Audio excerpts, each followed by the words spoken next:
Can you hear me? Yeah, it's on. Great, cool. Yeah, so my name's Elliot Hastings. I'm with Rhea Space Activity UK. And I'm going to talk about PicoSats for Cislunar defense applications. Now, I know a lot of those combinations of words are probably already making some of you laugh with the number of problems, but I promise that's the point. So to start off with, I'm going to talk a little bit about the company and myself, just so you know why it's worth listening.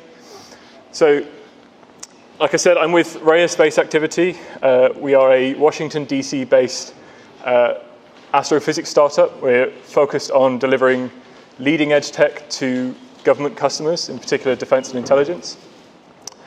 And you'll notice by the accent, I'm not Washington, DC local, at least. So we're actually spinning out a UK side of the company. So we've got two of our staff here today. Firstly, me. My day job is I'm a quantum engineer. So my experience is in secure communications for CubeSats, particularly quantum communications. And we've got Dr. Michael Wilson, our head of engineering. So if you, by any chance you're inspired by anything I talk about today, please find one of us or one of our American colleagues. I'll be happy to chat to you. So Sevket earlier mentioned that one thing that we really, I should preface this by saying I'm actually kind of external to the field. So, I mean, you'll notice that nowhere there does it say Pocket Cube, so I apologize. I'm not one of you, but that hasn't stopped me issuing you some challenges. So Sevket mentioned that one thing that could really help out the communities is kind of a sense of kind of striving towards some kind of mission, some kind of aim. So I'd like to humbly submit one to the audience today and gather your feedback and kind of hopefully discuss some really interesting tech. So, again, to summarize, the purpose of this talk is to kind of start a public conversation about the utility of PicoSats for defense and intelligence applications. So, like I said, I appreciate there's going to be a great many kind of issues to start with, but I think it's a really interesting launching point, a really interesting kind of set of problems to be looking at. And in particular, a lot of the things I've noticed today are kind of, it seems that the funders for Pocket Cubes, certainly at the moment, are kind of highly concentrated in education and in kind of venture capital.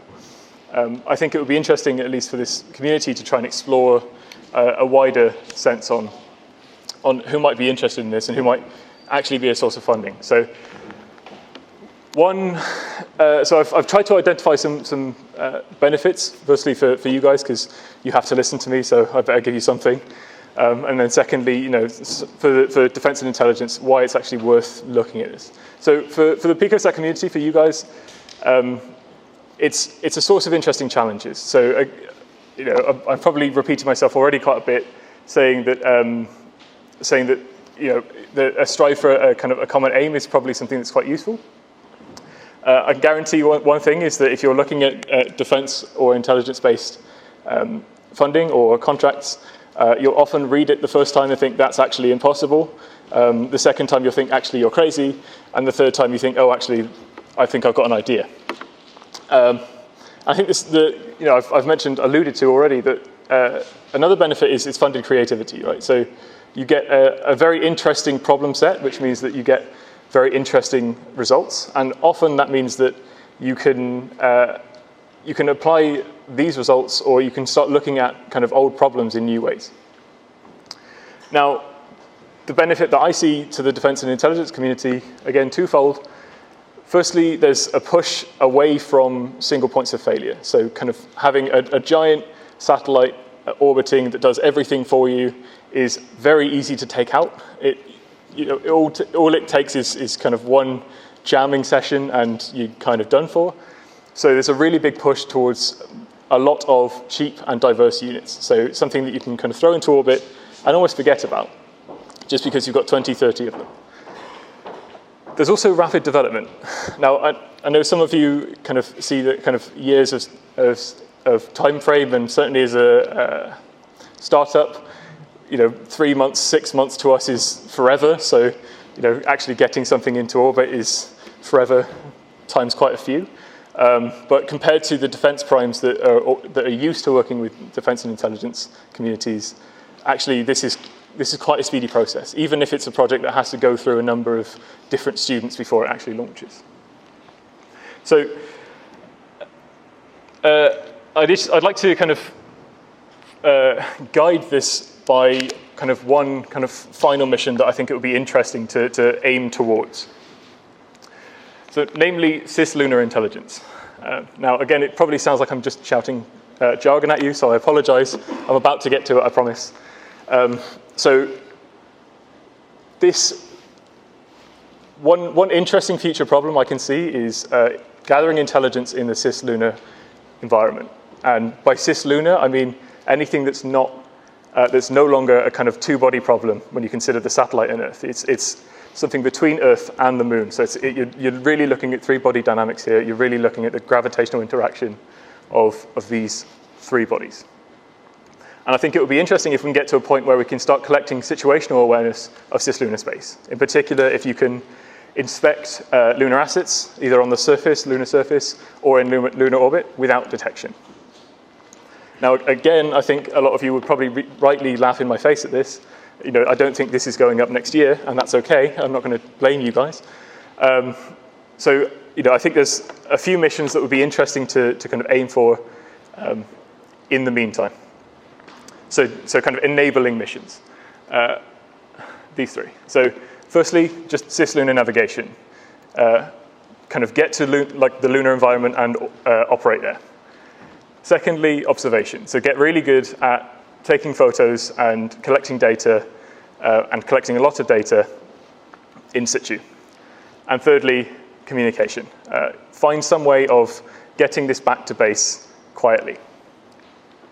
So I'm going to go through all of these, and I'm going to list off some challenges that I can see, some opportunities that I can see, because I think as a company, we are really good at identifying kind of gaps for technology, and I think we're really good at identifying solutions, possible solutions to those at least. And I'm happy to hear if they're wrong. Please do let me know. So I don't really think that any of these challenges will be particularly new to any of you, but hopefully at least some of the opportunities will be.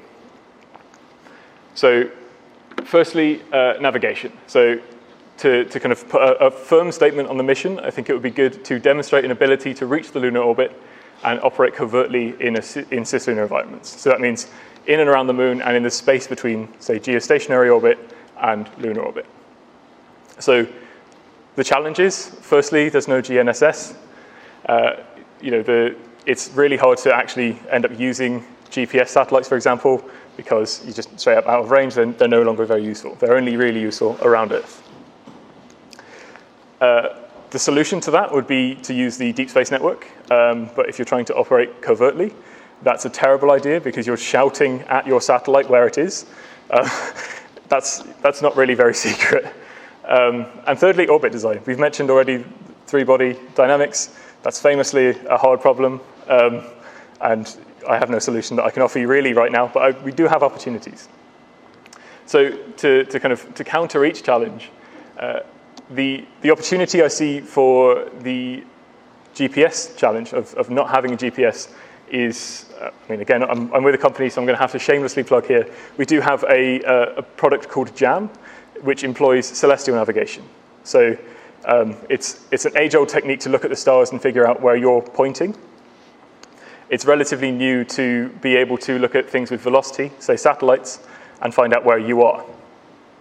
And this is something that we're employing with great success, I must add, and if you want to know anything about numbers, please do not ask me. Secondly, lunar landmark tracking. So one of the big problems that we've mentioned already is, celestial navigation is great if you have a giant camera capable of taking in a lot of photons to give you a lot of information.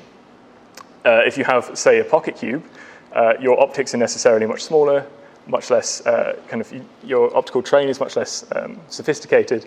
So looking at a kind of a single pixel is less information for you. So one thing we're looking at certainly is lunar landmark tracking. So once you're around the moon, can you start taking pictures of the landmarks and kind of deducting where you are from that, deducing, sorry, where you are from that. And finally, for orbit design, we're looking into something called manifold-derived trajectories. So this is a lot of maths, and again, if you do know anything about this, I really apologize. But I think this boils down to considering two-body dynamics and manifolds around kind of in the gravitational potential around the two-body dynamics and looking for intersection points. So looking for intersections in the gravitational dynamics between Earth and satellite and between satellite and moon. And where they cross over, you've got opportunities to start doing something very interesting. So that's navigation. On to observation. So again, I've just mentioned that if you have quite a small camera, then you end up having a lot of problems, and I'm going to expand on those now. So to make this mission concrete, we're going to try and demonstrate high-resolution Earth observation from geosynchronous orbit. And again, we have some massive problems. So optical loss is one. You have very small optics. The Earth is a very long way away. That's problematic. It means that you have a dramatic reduction in your image brightness. And that often, if that's kind of within if it's comparable or less than the noise of your camera, that means you really don't get any information out.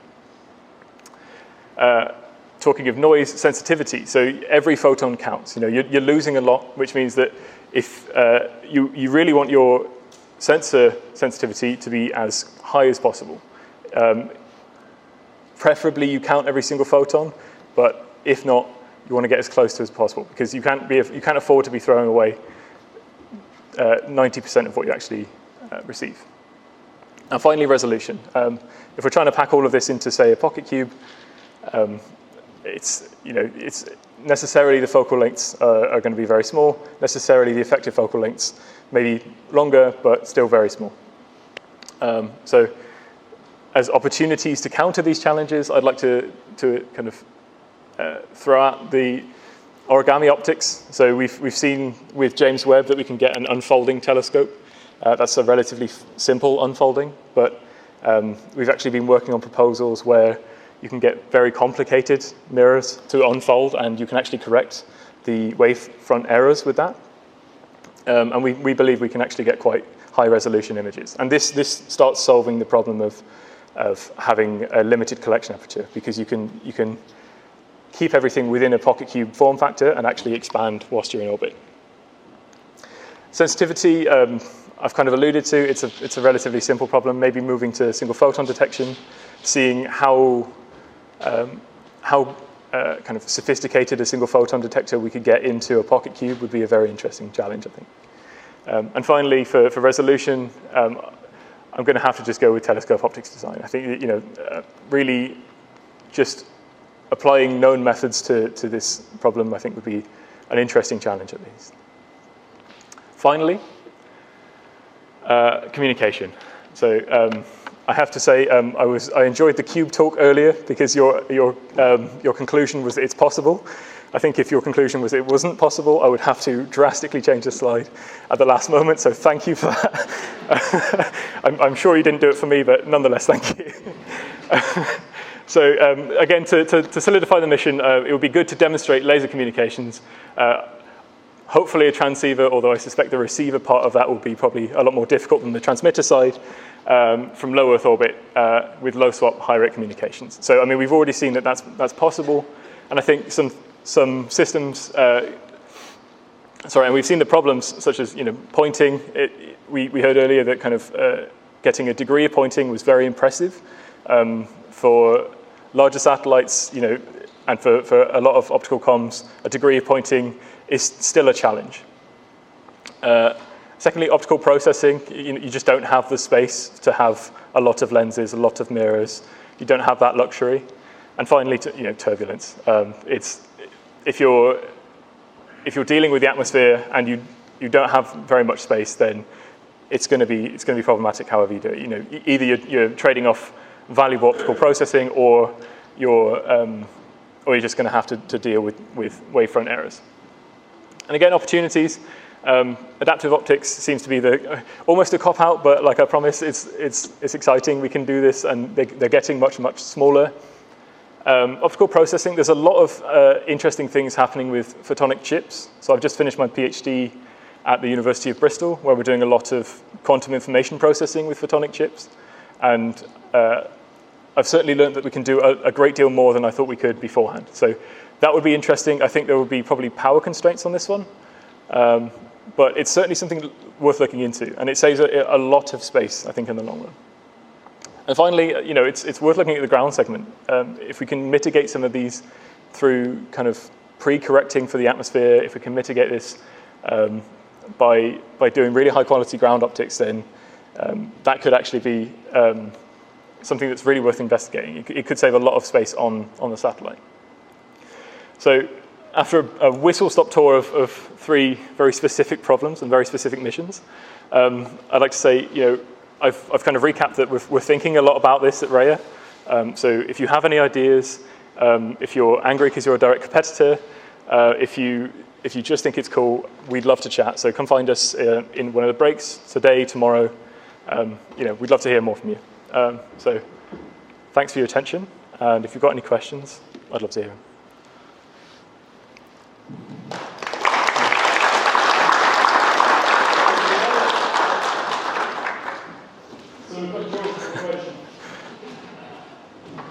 Please be kind. That's hopefully the only questions the one not asked. In one of your slides, you mentioned that you want to do this without detection. Are you trying to build satellites specifically with what you would call a stealth mode, so as not to be discovered, or are you looking to do something else in that route? Yeah, so I think this would be what's covered by stealth mode. So, what I'm saying without being kind of without being detected, I'm meaning without giving a radio signal away.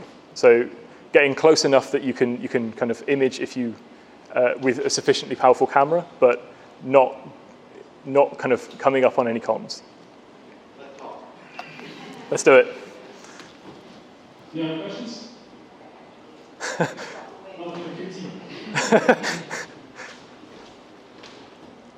you. So, we've worked with we have several SBIRs, and we have found that that's a really difficult area to kind of break into. So I was curious if you had advice, especially for groups in the educational and science sectors, for how to get started with that level of contractor involvement in intelligence and defense contracts. So, I mean, one shameless piece of advice is to work with someone already in the sector, right? So you guys have worked with the Air Force, and we've certainly got a great deal of experience working in the sector. We are open to working with people in the educational sector. We'd love to find out more. We think this is where a lot of the good ideas come from, and we'd like to help develop them. I think another piece of advice might be just to start talking to people, because one thing I found is invaluable in this sector is knowing people already. And you only know people already by talking to people who know people already, right? I alluded already to the fact that we're a relatively fresh UK team. And we're finding it a great deal harder in the UK precisely because we don't really know anyone. So kind of job 0 for us is to start getting this network around us where we can hear about things before they're happening, and we can hear about cool things, cool tech that's coming up, not just that's already happened, it's already funded. So we've got time for 1 or 2 more questions. Anyone wants to ask anything else? Yes, sure. Just one question. So, sure. How big are you looking to this start to be? And then, which is the wavelengths that you are interested in? And then, about AF. Are you planning to have any absorber or So if I can get it right, it's how big is the satellite? Yeah. What is the wavelength? Yeah. And are we planning on having any RF absorption? Yeah. Cool. So the answer is as small as possible, preferably around 1550, precisely for the reasons mentioned earlier. And at the moment, not really. So we're still in the conceptual phase. We're open to ideas on what would be interesting. preferably we would not need RF blocking, right? You know, if we can communicate completely optically, hopefully we won't need it. Realistically, less so. So with kind of one of the early graphics I had up there was a lot of kind of orbits that kind of transit between Earth and the Moon. So having RF comms near Earth, I don't see as a particular problem. Right? You can encrypt and away you go. So I don't actually think that you would, even if you used RF, you wouldn't necessarily need RF blocking or damping. And yeah, so as small as possible. So we've been talking to people today about, can you fit this celestial navigation onto a pocket cube? And our answer is not right now, and we take that as a kind of a personal challenge. We'd like to get as small as possible. If there's a fundamental limit, we have to accept that, that's fine. But if we can try to get down to a pocket cube, that's what we'll do. So one last question for Elliot before we get on to our next speaker. Anyone else with a question? Okay, I think that wraps up quite well. So thank you, Elliot. Thank you.